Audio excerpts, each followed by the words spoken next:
The day I lost my company started like any other, with the San Francisco fog rolling over the hills and into the bay. I was Alexandra Chen, CEO of Nova Technologies, a company I built from nothing into a $500 million enterprise. But family secrets have a way of destroying everything you've built, and mine was about to come crashing down around me. I stood in my office on the 40th floor, watching the morning light pierce through the fog when my assistant buzzed me. "Ms. Chen, your father and brother are here. They say it's urgent." A knot formed in my stomach. Dad and Marcus never visited unannounced. Something was wrong. "Send them in, Sarah," I said, straightening my blazer. The glass door swung open, and there they stood, Dad in his immaculate Italian suit, Marcus wearing that smirk I'd grown to hate over the years. "Alexa, we need to talk," Dad said, his voice carrying that authoritative tone he used throughout my childhood. He didn't wait for an invitation before settling into one of the leather chairs facing my desk. Marcus remained standing, hands in his pockets, examining my office like he was already measuring it for new curtains. "What's this about?" I asked, remaining behind my desk. Experience had taught me to keep barriers between myself and family, especially when they showed up unexpected. Marcus pulled out his phone, tapped it a few times, and slid it across my desk. "Remember this?" My blood ran cold. On the screen was an article from 15 years ago, buried so deep I thought it would never surface. The headline read, "Tech Prodigy Expelled from Stanford, Plagiarism Scandal Rocks Campus." "Where did you get this?" My voice was barely a whisper. "Does it matter?" Marcus's smirk widened. "What matters is what happens when the board sees it, when your investors see it, when everyone realizes that the great Alexandra Chen, the self-made tech genius, is nothing but a fraud." I gripped the edge of my desk, knuckles white. That was 15 years ago. I was young, desperate. "Save it," Dad cut in. "We're not here to judge. We're here to help you, Princess." Princess. That nickname that once meant love now dripped with manipulation. I looked between them, these men who shared my blood, but had never shared my dreams. "What do you want?" Marcus pulled out a folder and placed it next to his phone. "Simple. Sign over controlling interest in Nova Technologies to us. We'll keep your secret, and you can stay on as CTO. It's what you're better suited for anyway. The technical stuff. Leave the real business to us." The real business. As if building a $500 million company from scratch wasn't real enough. As if the countless nights I'd spent coding, the years of sacrifice, the innovations I created meant nothing. And if I refuse? Dad leaned forward, his expression a mixture of pity and threat. "Then tomorrow morning, every tech blog from here to Singapore will have that article. Your board will have it. Your partners will have it. Everyone will know that Nova's revolutionary first product, the one that launched your career, it wasn't entirely yours, was it?" I felt the walls closing in. They had me, and they knew it. That mistake, that desperate act of a broke, struggling student, would destroy everything I'd built. Not because it defined who I was, but because in the tech world, reputation was everything. Trust was everything. "You have until tomorrow morning," Marcus said, standing. "Sign the papers or watch everything you've built crumble. Your choice, sis." They left me there, alone in my office with the fog now completely obscuring the view. I picked up the article, my hands trembling. The truth was more complicated than those headlines suggested. Yes, I'd used someone else's code in my final project. Yes, I'd been caught and expelled. But what the article didn't show was how that moment had changed me, how it had driven me to be better, to create something truly my own. Nova Technologies wasn't built on stolen code or borrowed ideas. Every line of our software, every patent, every innovation, I created them all, determined to prove I could succeed honestly. And now, 15 years of redemption would be erased by one teenage mistake. I spent the next hours in a daze reviewing my options with my lawyers. The verdict was unanimous. If this got out, Nova would tank. Our stock would plummet.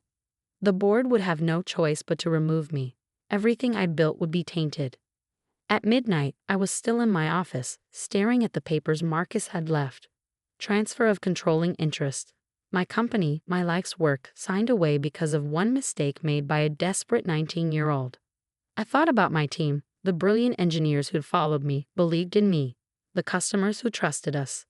The young girls who saw me as a role model in the male-dominated tech world. All of it would be destroyed if this got out. With tears blurring my vision, I signed the papers. The next morning, I arrived early to clear out my personal items before the official announcement. But as I stepped off the elevator, Sarah was waiting for me, her face flushed with excitement. "Ms. Chen, thank God you're here. Google's CEO has been trying to reach you since dawn. They want to buy Nova. They're offering $3 billion. The board is already gathering for an emergency meeting." I stood there frozen as the implications washed over me. $3 billion, 6 times what the company was currently worth. The papers I'd signed the night before still sat in my bag, undelivered. My phone buzzed. A text from Marcus. "On our way up. Have those papers ready." A smile spread across my face as I heard the elevator ding behind me. Sometimes timing is everything. And sometimes karma has perfect timing indeed.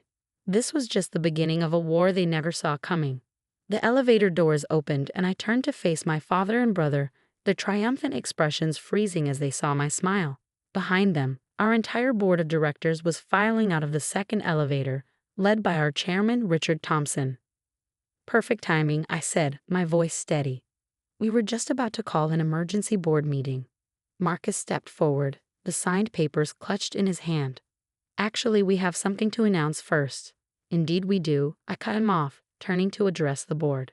"Ladies and gentlemen, this morning Google has made an offer to acquire Nova Technologies for $3 billion in cash and stock." The corridor erupted in excited murmurs. I watched the color drain from my father's face as he realized what this meant.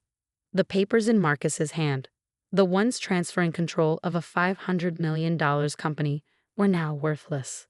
Because in about 10 minutes, that company would be worth 6 times as much. "This is irregular," Dad tried to interject. "There are some ownership changes that need to be addressed first."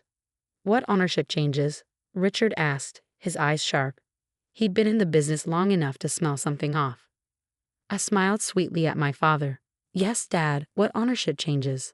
Surely you're not referring to the papers Marcus is holding, the ones you tried to blackmail me into signing last night?" The board members' heads swiveled between us like they were watching a tennis match. Marcus stepped forward, his face red. "You signed them. The company is ours." "Actually," I said, pulling out my phone, "I have a recording here from last night that the board might find interesting. It details exactly how you tried to extort control of a $500 million company through blackmail." "Should I play it?" Marcus lunged for my phone, but 2 of our security guards, whom I quietly called up earlier, stepped forward. Dad grabbed his arm, finally realizing just how badly their plan had backfired. "The boardroom is ready," I announced. "Shall we discuss Google's offer?" "Oh, and Dad, Marcus, since you're not board members or executives, you'll need to wait outside." The next 2 hours were a blur of excitement and negotiations. Google's offer was real. They'd been watching Nova's innovations in AI technology for months. Our stock price would triple instantly upon announcement. The deal would make me and every major shareholder incredibly wealthy, but I wasn't done yet. As the board filed out after voting unanimously to accept the offer, I found Marcus and Dad still waiting in the reception area. They looked defeated, but I knew better than to underestimate them again. "You can't do this," Marcus sputtered. "We're family." "Funny, you didn't seem to care about family last night when you were threatening to destroy me." I sat down across from them, "But let's talk about family. Let's talk about what really happened 15 years ago at Stanford." Dad's head snapped up. Marcus went pale. "You see, I did some digging after your visit last night. Called in some favors, had some very interesting conversations with people from my Stanford days. And you know what I discovered?" I pulled out another folder. The original code that I supposedly plagiarized. It was actually stolen from me. By you, Marcus. The truth had taken all night to uncover, but it had been worth every second. Marcus had been struggling in his own CS courses at Stanford. He'd stolen my project code during a holiday visit, submitted it as his own at his university, when his professor had recognized the code because he collaborated with my Stanford professor. Marcus had planted evidence making it look like I had stolen it from him. "You let me get expelled," I said, my voice trembling with 15 years of suppressed rage. "You let me believe I'd ruined my own life. And Dad?" I turned to our father. "You knew. You knew all along, but you protected him because he was your favorite. Your son. Dad couldn't meet my eyes. Marcus started to speak, but I held up my hand. I'm not finished. That article you threatened me with. It's about to be updated with the true story. I've already spoken to 3 major tech publications. They're very interested in the story of how the plagiarist built a multi-billion-dollar company, while the real cheat. I smiled at Marcus. Well, how many startups have you failed at now? 5. You can't prove any of this, Marcus whispered, but we both knew he was wrong. Actually, I can. Your old professor kept all the evidence. He's been waiting 15 years for someone to ask the right questions. I stood up. So here's what's going to happen. You're both going to leave my company. You're going to leave San Francisco. If anyone asks, you'll say you're proud of your daughter/sister's success. And if you ever try to come after me or Nova again. I let the threat hang in the air. They got the message. As security escorted them out, I felt no satisfaction, no joy in my revenge. Just a quiet peace. The peace of finally being free from a lie that had haunted me for 15 years. The next few months were a whirlwind. The Google acquisition made headlines worldwide. The story of my plagiarism did come out, but as a vindication, not a scandal. Messages poured in from young women in tech, telling me how my story inspired them to keep fighting in a male-dominated industry. I stayed on as CEO of Nova, now a subsidiary of Google, with full autonomy to continue our innovations. Our AI technology expanded, revolutionizing industries from healthcare to environmental protection. The 19-year-old girl who'd been expelled from Stanford had indeed changed the world, just not in the way anyone had expected. Marcus left tech entirely. Last I heard, he was trying to start a restaurant in Austin. Dad retired to Florida, occasionally sending apologetic emails that I never respond to. Mom, who had divorced him years ago, finally learned the whole story, and we grew closer than ever. During the acquisition celebration, Richard, our board chairman, asked me if I regretted not exposing Marcus's deception 15 years ago. I thought about it for a moment before responding. If I had, I said, I might never have worked as hard as I did to prove myself. Sometimes our greatest achievements come from our deepest wounds. I keep the original Stanford expulsion letter framed in my office now. Not as a reminder of betrayal, but as proof that our lowest moments don't define us. Our response to them does. Last week, I launched a scholarship program for young women in tech who face setbacks. We called it the Phoenix Fund, for rising from the ashes of failure to soar higher than ever before. The first recipient? A brilliant young coder who'd been accused of cheating by a jealous classmate. When I told her my story, she cried and hugged me. How did you survive it? She asked. I smiled, thinking of that foggy San Francisco morning when my father and brother thought they had destroyed me, only to make me stronger than ever. By remembering that success isn't just about coding or business, I told her. It's about knowing who you are and standing your ground, even when the people who should support you try to tear you down.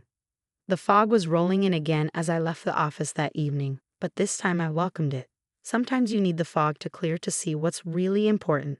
And sometimes the best revenge isn't about destroying others. It's about building something so magnificent that their attempts to destroy you become nothing but a footnote in your success story.